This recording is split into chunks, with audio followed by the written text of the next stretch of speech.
جب رنگ میں سر بلند علی کا علم ہوا، فوج خدا پہ سائے ابر کرم ہوا، چرخ زبر جدی پہ تسلیم غم ہوا، پنجے پہ 7 بار تصدق حشم ہوا، دیکھا نہ تھا کبھی جو علم اس نمود کا، اور دونوں طرف کی فوج میں غل تھا درود کا۔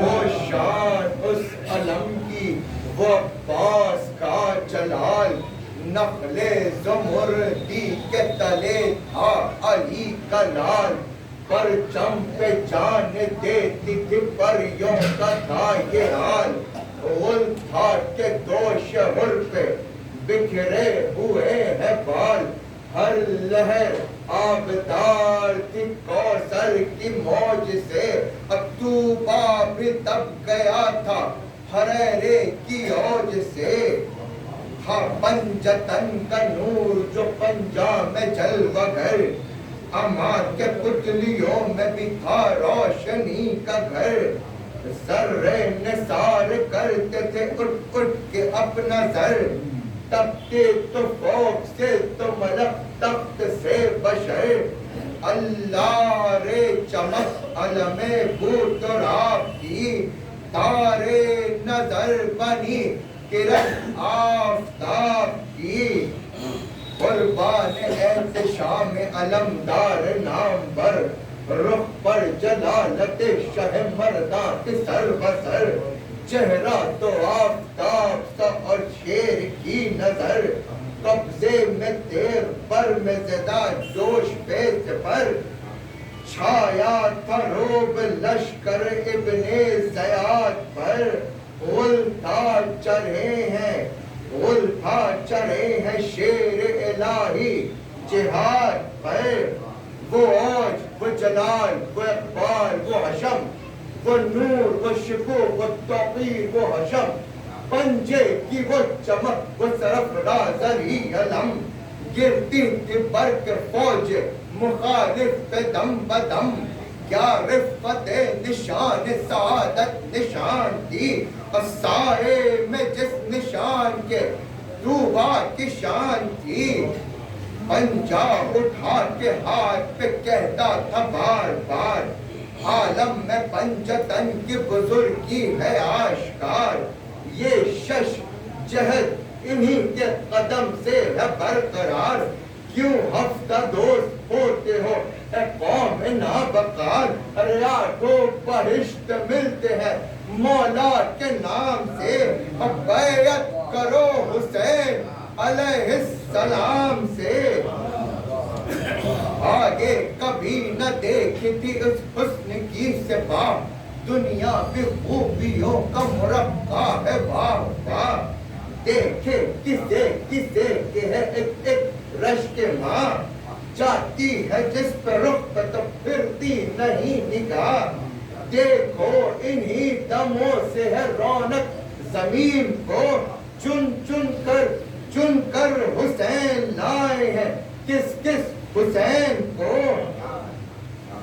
عباس نام پر بھی عجب سچ کا ہے جواب، نازاں ہے جس پہ دوش منور پہ خود نشان، حمزہ کا روب سولت جعفر علی کی شان، ہاشم کا دل حسین کا بازو حسن کی جان، کیوں کرنا عشق ہو شہ گردو جناب کو، حاصل ہے سینکڑوں شرف آفتاب کو، کہتے تھے مسکرا کے یہ زینب کے دونوں لال، کھولتے ہیں خود دلول کے جوہر دم جدال، ہر وقت چاہیے مدد شیر ذوالجلال، نعرہ ابھی کرے تو ہلے عرصہ قتال، اتری ہے دیو جن کے لیے وہ دلیر ہیں، سب ہم کو جانتے ہیں کہ شیروں کے شیر ہے، سب ہم کو جانتے ہیں کہ شیروں کے شیر ہیں. عباس شہ سے کہتے تھے بکھرے ہوئے ہیں شیر. تیر اس طرف سے آ چکے اب کس لیے ہے دیر. 2 دن کی بھوک پیاس میں ہے زندگی سے سیر. مولا غلام سے نہیں رکنے یہ کے دلیر. پیاسے ادب کی گیس پر ڈالے ہوئے ہیں یہ. شیر خدا کی گود کو پالے ہوئے ہیں یہ. شیر خدا کی گود کو پالے ہوئے ہیں یہ. نکلا وہ شیر خیمے سے باہر علم لیے. مجرے کو آئی فتح سپاہے حشم لیے. جرت نے بھر کے بو سے تیز سے 2 دم لیے. نصرت نے چومے ہاتھ ظفر نے قدم لیے. ظفر نے قدم لیے. خورشید کا جلال نگاہوں سے گر گیا. ایک بار سر کے گرد ہما بن کے پھر گیا. چھل بل دکھائی فوج کو دورا تھما اڑا. دیکھی زمین کبھی کبھی سوئے سما اڑا. صورت بنائی جس کی سمٹا جمع اڑا. مثل سمندری کے بادشاہ انما اڑا. جن تھا پری تھا سحر تھا آہو شکار تھا. اب گویا ہوا کے گھوڑے پہ گھوڑا سوار تھا. وہ دبدبا وہ سطوت شہانہ وہ شباب. تھرا رہا تھا جس کی جلالت سے وہ آفتاب. تھرا رہا تھا جس کی جلالت سے آفتاب. غروب حق کے شیر کا زہرا ہو آپ. صورت میں فرد دفتر جرت میں انتخاب. روکے گا جو وہ موت کے پنجے میں آئے گا. ہٹ جاؤ سب کے شیر تباہی میں جائے گا. ہٹ جاؤ سب کے شیر تباہی میں جائے گا. وہ تیغ بھی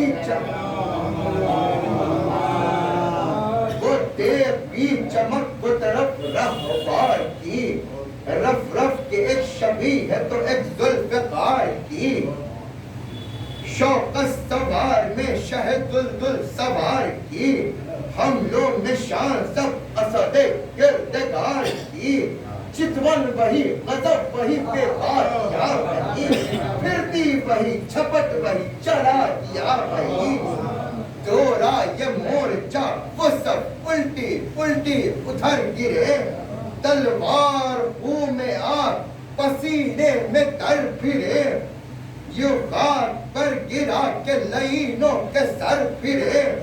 جیسے شکار کھیلے ہوئے شیر نر پھرے. تھی قہر کی نگاہ غضب کا جلال تھا. آنکھیں بھی سرخ تھی چہرہ بھی لال تھا. چل پھر کے کاٹتی تھی وہ تلوار ہاتھ پاؤں. ڈر سے بڑھا نہ سکتے تھے خونخوار ہاتھ پاؤں. سر بچ گیا تو ہو گئے بیکار ہاتھ پاؤں. چمکی گری تو 8 ہوئے 4. چمکی گری تو 8 ہوئے 4 ہاتھ پاؤں. روحے پکارتے پھر آئی نکل چلو. اب بولی اجل اب اٹھ کے تو پنجوں کے بل چلو.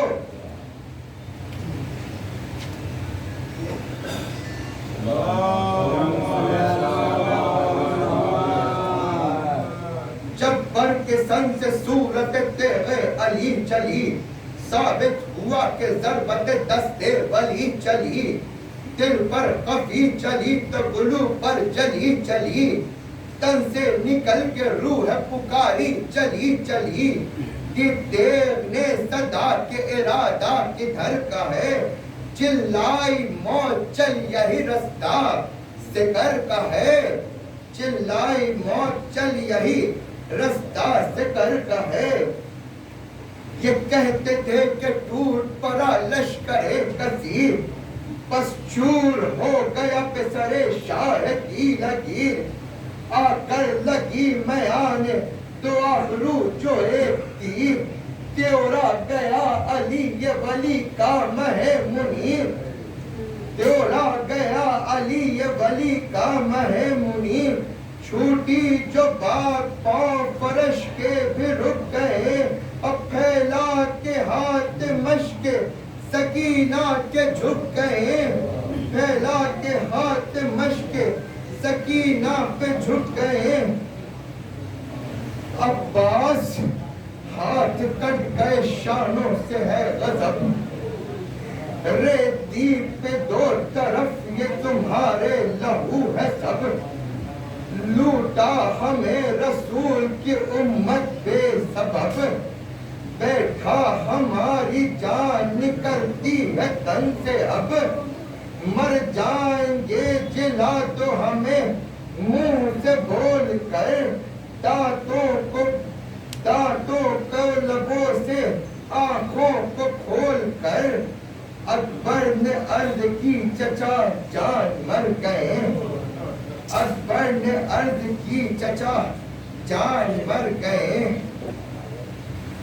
ہاں راویو مومنہ یہ بغلا کا مقام ہے، تم میں شریک روح رسول امام ہے، اب رخصت حسین علیہ السلام ہے، تاریخ اٹھاؤ یہ محرم تمام ہے، موت آئی تو شریک ازا کون ہوگا، جو سال بھر بچے گا وہ پھر شہ کو روئے گا، اکبر نے شہ کے ہاتھ پکڑ کر بے، اکبر نے شہ کے ہاتھ پکڑ کر بصدا دی، رکھتے چچا کے سن پہ اور رو کر یہ کہا، لہجے یہی یہ لاش علمدار باوفا، چلائے جھک کے لاش پہ سلطان کربلا، ٹوٹا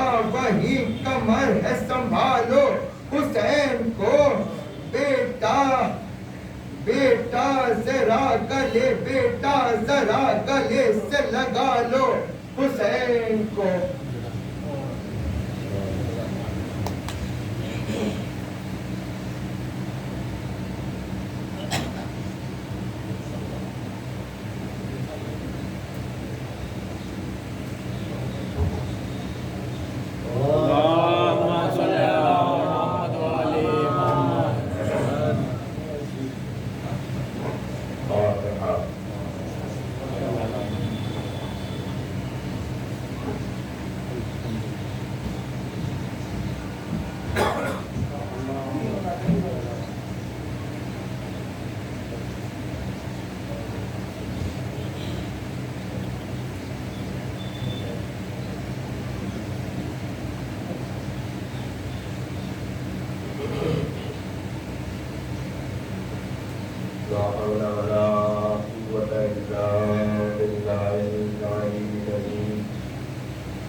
ولنبلونكم بشيء من الخوف والجوع ونقص من الأموال والأنفس والثمرات وبشر الصابرين الذين إذا أصابتهم مصيبة قالوا إنا لله وإنا إليه راجعون أولئك عليهم صلوات من ربهم ورحمة وأولئك هم المهتدون.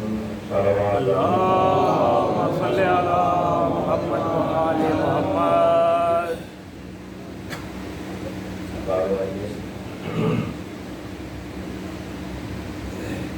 اس آئے وقت کی تلاوت کا شرف ہم نے حاصل کیا ہے. اس کو بارہا ہم نے وظیفہ میں سنا ہے, اس کو تلاوت کیا ہے. یہ سورہ بقرہ 155 سے 157 تین آیتیں ہیں. ان میں ارشاد ربانی ہو رہا ہے کہ ہم ضرور بن ضرور آزمائیں گے, ضرور بن ضرور ہم تمہیں آزمائیں گے, کچھ خوف سے, کچھ بھوک سے, مال کے نقصان سے, کچھ جان کے نقصان سے, گھروں کے نقصان سے. اور اے حبیب ان صبر کرنے والوں کو بشارت دے دیجیے کہ جن پر جب مصیبت نازل ہوتی ہے, آزمائش آتی ہے, تو وہ کہتے ہیں کہ ہم تو اسی کی طرف سے ہیں, اللہ ہی کی طرف سے ہیں, اور ہمیں پلٹ کر اسی کی بارگاہ میں جانا ہے. یہی وہ ہے جن پر اللہ کی نعمتیں ہیں اور رحمت ہے, اور یہی وہ لوگ ہیں جو ہدایت یافتہ ہیں. صلوات اللهم صل على محمد وآل محمد. عزیزوں, یہ اور اس جیسی بہت سی آیتیں قرآن مجید میں ایسی ہیں جو واضح کرتی ہیں کہ بغیر کوشش, بغیر کاوش, اور وہ بھی صدق دل والی کوشش, سچائی والی کوشش, اور آزمائش کی منزلوں میں ثبات قدم کا اظہار, بغیر ان دو باتوں کے گنجائش نہیں ہے اس بات کی کہ فلاح نصیب ہو. یعنی کوئی شارٹ کٹ نہیں دیتا گیا, دنیا میں بھی نہیں ہے, آخرت کے بھی. کوئی انسان اگر سوچے کہ شارٹ کٹ کوئی مل جائے, کتنے واجبات ہیں سب کو ترک کر دیا جائے, دو چار مستحبات کو زور سے پکڑ لیا جائے, اور اس کے بعد یہ زون پالا جائے کہ ہم کو نجات چاہتا ہے. اور عزیزوں, یہ ایک قسم کے فولس پیراڈائز میں جینے کے مترادف یہ احمد کی دنیا میں کہ اپنے کو سوچا جائے کہ ہاں نہیں. دنیا میں آپ دیکھ لیجیے کوئی بھی منصب بغیر آزمائش کو ملتا نہیں, کوئی بھی صنعت بغیر امتحان کے حاصل نہیں ہوتی. ہر صنعت کے لیے امتحان ہوتا ہے, ہر منصب کے لیے آزمائش ہوتی ہے, اور اس کے بعد تب کامیابی کا سہرا بنتا ہے. تو یہ تو دنیا کا حال ہے. بھائی ہم کسی شخص کی آزمائش اس لیے کرتے ہیں تاکہ اس کے امکانات اور اس کی صلاحیتوں کو پتہ لگا سکیں, جان سکیں کہ بھائی ان کی صلاحیتیں کس حد تک ہیں, اور جو صلاحیتیں ہمیں درکار ہیں وہ ان میں پائی جاتی ہیں. لیکن اگر خداوند عالم یہ کہے کہ ہم ضرور بن ضرور آزمائیں گے, تو بھائی وہ تو عالم غیب و شہادت چھپی ہوئی دلوں کے غیب کو بھی جانتا ہے, اور شہادت جو ظاہر ظاہر کرتے ہیں اس کو تو کرتا ہی ہے. تو وہ جس نے خدمت کی, جو ہماری قیمت سے, جو ہماری تکمیل سے واقف ہے, ہمارے امکانات سے واقف ہے, یا جو سبھی اردو زبان میں کہیے کہ ہماری رگ رگ سے واقف ہے، تو اس کو کیا ضرورت ہے آزمائش کرنے کی؟ بھائی تو سب جانتا ہے کہ بھائی ہم میں ننو کی کہاں تک گنجائش ہے، ہم کہاں تک جا سکتے ہیں، ہم کیا کر سکتے ہیں، ہم کس حد تک صبر کر سکتے ہیں. وہ تو اس کو کیا ضرورت ہے آزمائش؟ تو یہاں پر تھوڑا ہلکا سا بھی غور انسان کرے تو ظاہر ہوگا کہ بھائی انسانوں والی آزمائش، مخلوق والی آزمائش سے خالق کی آزمائش تھوڑا الگ ہے. واہ واہ واہ. خالق آزمائش کی بات اس لیے کر رہا ہے تاکہ ہم میں جو کمی ہے وہ ہم پر ظاہر ہو جائے، ہم پر ظاہر ہو جائے. اور کمی کا ظاہر ہونا ہی ارتقاء کا وسیلہ بنتا ہے. جب ہم کو یہ معلوم ہو جائے کہ ہم کتنے پانی میں ہیں یا کہاں کہاں ہماری کمزوری ہے. ہم نے ایک بار ایک امتحان ٹرائی کیا، نہیں ہوئے، تو اب نہیں ہوئے تو اگر ہم مخلص ہیں تو ہم اپنا ریویو کریں گے، ہم اپنا جائزہ لیں گے، محاسبہ کریں گے، دیکھیں گے کہ بھائی کہاں کہاں غلطی ہوئی. یہ اگر ہم ایسے پریزنٹ کرتے تو یقیناً ہم کو نمبر زیادہ آتا. یا ہم نے اس چیپٹر پر کم زور دیا، اس پر اگر زیادہ زور دیتے تو ہم زیادہ کوششن کر سکتے. تو محاسبہ کرنے کے بعد تب اگر مخلص ہے انسان تو اس راہ میں ان کمزوریوں کو دور کرنے کی کوشش کرتا ہے اور پھر اگلی بار کامیاب ہوتا ہے. تو کمزوریوں کا احساس خود فرد بشر کو دلانا، ہلکا سا جھنجھوڑا گیا، ہلکا سا ہلایا گیا، دل ملا میرا نہیں، مردہ نہیں ہے سب. اب اگر زیادہ جگہ ٹوٹ جائے تو اب جو ہلکی سے جھنجھوڑ پر دل ملا گئے کچھ سمجھ میں آیا بھائی یہ تو ذرا سا ہلا مکان تو ہم برداشت نہیں کر سکے. یہ اگر 7 ریکٹر اسکیل کا رنگ آ جائے گا تو چھت تو میرے سر پہ گرے گا. تو انسان اس کے لیے کوشش کرے. یہ مقصد ہے آزمائش کا. ایک بات. دوسری بات یہ کہ جو صاحبان صلاحیت ہے، جو صاحبان فضیلت ہے، ان کی صلاحیتوں اور ان کی فضیلتوں کو دنیا کے سامنے آشکار کر دیں. ان کی جب آزمائش کی گئی تو دنیا شستر ہو گئی. ارے اس حد تک بھی کوئی صبر کر سکتا ہے؟ اس حد تک کوئی اسی میں ٹینیسٹی ہو سکتی ہے؟ اس حد تک کوئی قوت برداشت رکھتا ہے؟ اللہ اللہ کتنی اعلیٰ منزل ہے. اب جو اس کی منزل پہچانا تو عقیدت پیدا ہوئی. تو یہ 2 وجہ ہیں جن کی وجہ سے خداوند عالم نے آزمائش کا سلسلہ رکھا ہے اور بغیر آزمائش کے بغیر پہچان. اور یہاں پر دوسرا کہا گیا کہ بھائی آزمائیں گے ضرور، تھوڑا خوف ہے اور ڈر دیکھیں کہ بھائی اگر حاکم کا ڈر ہے تو خوف خدا تو نہیں ٹوٹ گیا ہاتھ سے. اگر کسی حاکم کے سامنے بیٹھے ہوئے ہیں، جابر کے سامنے بیٹھے ہوئے ہیں اور امکان اس بات کا ہے کہ تھوڑی دیر کے لیے میٹنگ چھوڑ کے نماز ادا کر لیں اور اس کے باوجود اس کے چہرے پر دیکھا ادھر چہرہ نہ کیا تو بس بات ختم. آزمائش ہو تھوڑے سے خوف، تھوڑی سی بھوک اور جان مال کے نقصان، یہ سب باتیں ظاہر ہے. بھائی آزمائشیں کئی جہت سے ہوتی، بہت طریقے کی آزمائش ہے. ان میں چند کا ذکر کیا گیا لیکن چونکہ یہ بلاغت قرآنی ہے، ہر ہیڈ کے نیچے 25 ہیڈ ہے. آپ اپنا ذہن لگاتے چلے جائیے. ایک عنوان ہے، اس کے اندر سب عنوان، سب سبجیکٹ، سب چیپٹر کھلتا چلا گیا. ایک چیز جو اس میں سمجھنے والی ہے وہ یہ ثمرات،